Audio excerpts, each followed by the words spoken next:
Hello सखी सखीज kitchen मीनाक्षीमध्ये तुम्हा सर्वांचं खूप खूप स्वागत. आज मी मऊ लुसलुशीत मऊसूत घडीची पोळी कशी बनवायची ते दाखवणार आहे. पीठ मळण्यापासून ते चपात्या बनवेपर्यंत पूर्ण रेसिपी असणार आहे. मऊसूत चपाती सर्वांनाच खायला आवडते आणि चपाती ही रोजच्या आहारातील खूप महत्त्वाची गोष्ट आहे, खूप महत्त्वाचा पदार्थ आहे आणि अशी टम्म फुगणारी चपाती सर्वांनाच खायला आवडते. तुम्ही पहिल्यांदा चपाती बनवत असाल किंवा नवीन असाल तर नक्की हा व्हिडिओ शेवटपर्यंत पूर्ण पहा. चला तर मग रेसिपीला सुरुवात करूयात. इथे मी परातीमध्ये 3 कप पीठ घेतलेलं आहे. यामध्ये चवीपुरतं मीठ घालून घ्यायचं आणि व्यवस्थित मिक्स करायचं आहे. मिठामुळे चपातीला खूप छान चव येते, पण थोडंसंच घालायचं, जास्त नाही. यामध्ये एकदम पाणी न घालता थोडं थोडं पाणी घालत पीठ मळायचं आहे. एकदम पीठ ओलं करायचं नाही. सुरुवातीला मऊसूत चपातीसाठी हे पीठ थोडं घट्टच मळायचं आहे. हळूहळू पाणी घालत पीठ चांगलं मळून घ्यायचं आहे. स्वयंपाकाच्या सुरुवातीलाच अगोदर पीठ मळून ठेवायचं. बाकी तयारी करेपर्यंत पीठ चांगलं फुलून येतं आणि ते चांगलं भिजलं जातं. मऊसूत चपातीसाठी पीठ भिजवण्यासाठी 20 ते 25 मिनिटे तरी द्यायचे आहेत. 3 कप पिठासाठी आपल्याला इथे 1 कप पाणी लागलेलं आहे आणि अजून पाव कप पाणी लागणार आहे. पण हे प्रमाण गव्हावर आणि त्यापासूनच्या पिठावर अवलंबून असतं. काही वेळा पिठाला पाणी जास्त लागतं, काही पिठं पाणी जास्त शोषून घेतात, तर काही वेळा खूप कमी पाणी लागतं. पिठाचा घट्ट गोळा झाल्यानंतर यामध्ये 1 चमचा तेल घालून घ्यायचं आणि पाण्याच्या हाताने पीठ चांगलं मळून घ्यायचं आहे.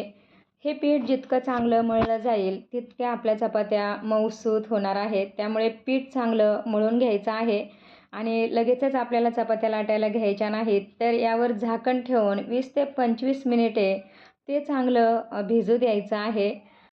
3 कप पिठासाठी बरोबर 1.25 कप पाणी आपल्याला इथे लागलेलं आहे आणि हे लोकवन गहू आहे. याच्या चपात्या खूप छान होतात, एकदम मऊसूत होतात. 20 ते 25 मिनिटे झालेली आहेत आणि चपाती बनवण्याअगोदर पुन्हा पोळपाटावर पीठ चांगलं मळून घ्यायचं. 1 ते 2 मिनिट पोळपाटावर पीठ मळून झाल्यानंतरच चपात्या बनवायला घ्यायच्या आहेत. अगोदर सांगितलं तसं पीठ सुरुवातीला घट्ट मळायचं आहे आणि नंतर 1 चमचा तेल आणि थोडं थोडं पाणी घालून पीठ पुन्हा मऊसूत करून घ्यायचं. खूप सैलसरसुद्धा करायचं नाही, नाहीतर चपात्या व्यवस्थित लाटता येणार नाही. आणि 20 ते 25 मिनिटे पीठ झाकून ठेवायचं आहे. आणि जर तुम्ही पहिल्यांदा चपाती बनवत असाल तर काही दिवस थोडंसं घट्टच पीठ मळायचं, म्हणजे चपाती व्यवस्थित लाटता येईल. एकदा का चांगला सराव झाला की अजून मऊसूत पिठाच्या पोळ्या चांगल्या लाटता येतील. सुरुवातीला मोठी पुरी लाटून तिला तेल लावून घ्यायचं आहे आणि थोडंसं पीठ लावायचं.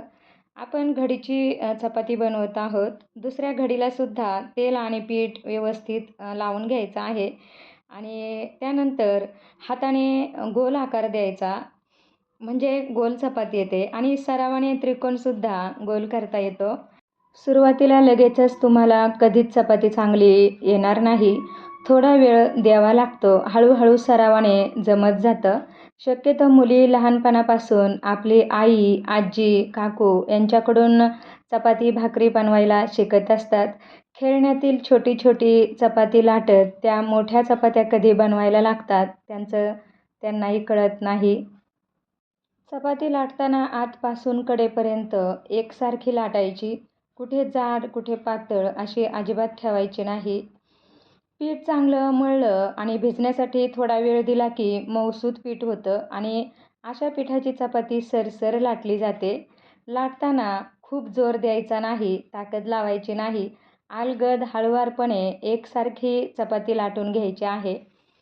मी नेहमी एका बाजूला चपाती लाटताना दुसरी भाजत असते, पण आज तुमच्यासाठी अगोदर 4 ते 5 चपात्या बनवून नंतर भाजणार आहे. आणि पुन्हा पुन्हा हात लावून मोबाईल किंवा कॅमेरासुद्धा खराब होतो, त्यामुळे आपण अगोदर चपात्या लाटून घेणार आहोत. अजून एका घडीच्या चपातीसाठी या छोट्या पुरीला व्यवस्थित तेल लावून पीठ भरभरून घ्यायचं आणि दुमडून दुसऱ्या बाजूने सुद्धा तेल आणि पीठ व्यवस्थित लावून घ्यायचं आहे. आणि आता हे पिठामध्ये बुडवून सुरुवातीला त्रिकोणाचा एक एक कोपरा गोल करायचा आहे आणि नंतर एकसारखी पातळ चपाती लाटून घ्यायची. चपाती लाटताना खूप पातळसुद्धा करायची नाही किंवा खूप जाडही नाही. मध्यम चपाती लाटायची आहे. आणि वरतून तेल नाही लावलं तरी चालेल, पण आतमध्ये थोडं तेल आणि पीठ लावायचं आहे. पीठ थोडंसंच भुरभुरायचं. अशी चपाती दुसऱ्या दिवसापर्यंत मऊसूत राहते आणि खूप छान लागते. तुम्ही बघू शकता मी किती एकसारखी पातळ चपाती लाटून घेतलेली आहे. पुरणपोळीसाठी जशी वाटी बनवतो अगदी तशीच वाटी बनवून आतून तेल लावून घ्यायचं आणि त्यामध्ये थोडंसं पीठ भुरभुरून घ्यायचं आहे, जास्त नाही. तुम्ही जर नवीनच चपाती बनवत असाल तर सुरुवातीला अशाच पद्धतीने सुरुवात करा. फक्त तोंड नीट बंद करायचं. भाजताना हवा नाही गेली पाहिजे. म्हणजे चपाती गोलाकार होईल आणि चपाती टम्म फुगल्याचा आनंदही मिळेल. ही चपातीसुद्धा छानच होते. चवीत काही फरक पडत नाही. मात्र घडीची चपाती दीर्घकाळ मऊसूत राहते. आम्ही लहान असताना आई चुलीवर चपात्या बनवायला बसली की अगोदर आम्हाला चहा द्यायची आणि तोही शेळीच्या दुधाचा दाटसर चहा, गोड चहा आणि आईच्या हातची भरपूर एकसारखे पदर सुटलेली घडीची चपाती आणि ती खारीसारखी खमंग चवीची चपाती सर्वांच्या चहामधून पोटात कधी गायब व्हायची कळायचंसुद्धा नाही. इतकी ती चपाती चहामध्ये छान लागायची. ही सुद्धा एक प्रकारे घडीचीच चपाती आहे. फक्त त्रिकोणाला गोल करणं खूप अवघड वाटत असेल तर हा पर्याय खूप चांगला आहे. याची गोल चपाती सहज बनवता येते. तसे खूप पर्याय आहे, पण इथपर्यंत बस झालं. कारण हे चपाती पुराण आहे आणि हे कधीच संपणार नाही. कितीही बोललं तरी कमीच पडणार आहे. कारण प्रत्येकाच्या खूप छान आठवणीसुद्धा यामध्ये दडलेल्या असतात. चपाती, पोळी, भाकरी यामध्ये आपले खूप गुरु असतात. आपण प्रत्येकाकडून वेगवेगळी पद्धत शिकत असतो. आई सांगायची माझी आत्या वाटी बनवून तिला तेल लावून घ्यायची आणि त्यामध्ये पुन्हा एक छोटा गोळा तेलात बुडवून आणि नंतर पिठात घोळवून त्या वाटीमध्ये घालून तोंड बंद करायची. ती चपाती इतकी फुगायची की उलटवणंसुद्धा कठीण व्हायचं. माझ्याकडे हा जाड आणि मोठा तवा आहे, परंतु मी हाच तवा चपाती किंवा पुरणपोळीसाठी म्हणजे भाजण्यासाठी वापरत असते. यावर खूप छान चपात्या भाजल्या जातात आणि छान फुगतातसुद्धा. त्यामुळे दुसरे तवे गरज वाटेल तेव्हाच वापरते. लोखंडी तवासुद्धा आहे, पण त्यावर व्यवस्थित एकसारखी चपाती नाही भाजली जात. मध्यभागी लाल होते आणि कडेने कच्चीच राहते. त्यामुळे मी हाच तवा वापरत असते आणि तुम्ही पाहालच यावर किती छान चपात्या होतात. एक बाजू थोडीशी शेकली गेली की नंतरच उलटून घ्यायची आहे आणि नंतर दुसरी बाजू अशी फुगायला लागली की उलटून घ्यायची. तुम्ही बघू शकता एकदम काठोकाठ अशी चपाती फुगलेली आहे आणि ही घडीची चपाती आहे. मी सगळ्या चपात्या वेगवेगळ्या ताटामध्ये लाटून ठेवलेल्या होत्या आणि आता ही घडीची चपाती आहे.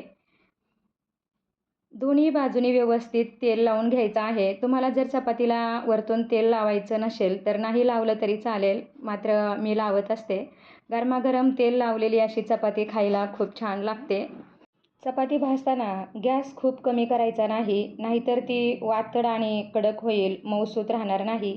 आणि गॅस मोठा ठेवला तर वरतून लाल होईल आणि आतमध्ये कच्ची राहील. त्यामुळे मीडियम गॅसवरच चपाती भाजायची आणि सारखी खाली वर करायची नाही. मोठ्या गॅसवर भरभर चपाती भाजली तर ताजी चपाती बरी वाटते, पण नंतर ती पिठाळ लागते आणि जास्तच लूज पडते. त्यामुळे मीडियम गॅसवरच चपाती व्यवस्थित भाजून घ्यायच्या आहेत आणि तुम्ही बघू शकता प्रत्येक चपाती अगदी काठोकाठ व्यवस्थित फुगली गेलेली आहे.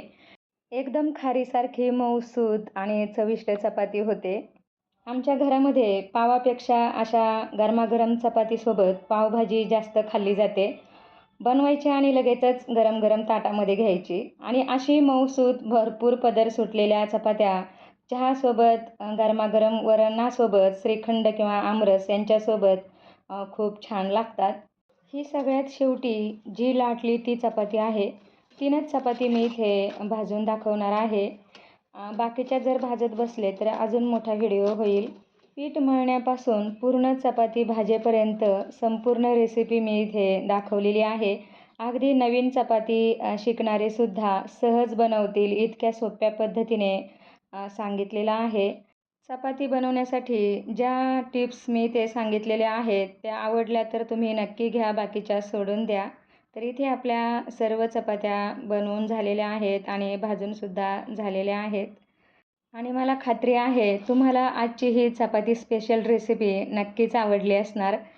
आता मी इथे आपल्या चपात्या कशा झालेल्या आहेत या खोलून दाखवणार आहे आणि तुम्ही बघू शकता एकदम काठापर्यंत चपात्या आपल्या फुगलेल्या होत्या आणि पदर ना पदर चपातीचा सुटलेला आहे. आणि या चपात्या 2 दिवस जरी ठेवल्या तरी मऊसूतच राहणार. पण शक्यतो ताजं अन्न खाल्लेलं केव्हाही चांगलं आहे. आता इथे मी घडीची चपाती पूर्ण मोडून दाखवत आहे आणि एका एका भागाचे 4-4 पदर सुटलेले आहेत. इतकी ही चपाती छान झालेली आहे, तुम्ही बघू शकता. तर तुम्हाला आजची ही चपाती स्पेशल रेसिपी कशी वाटली कमेंटमध्ये नक्की सांगा.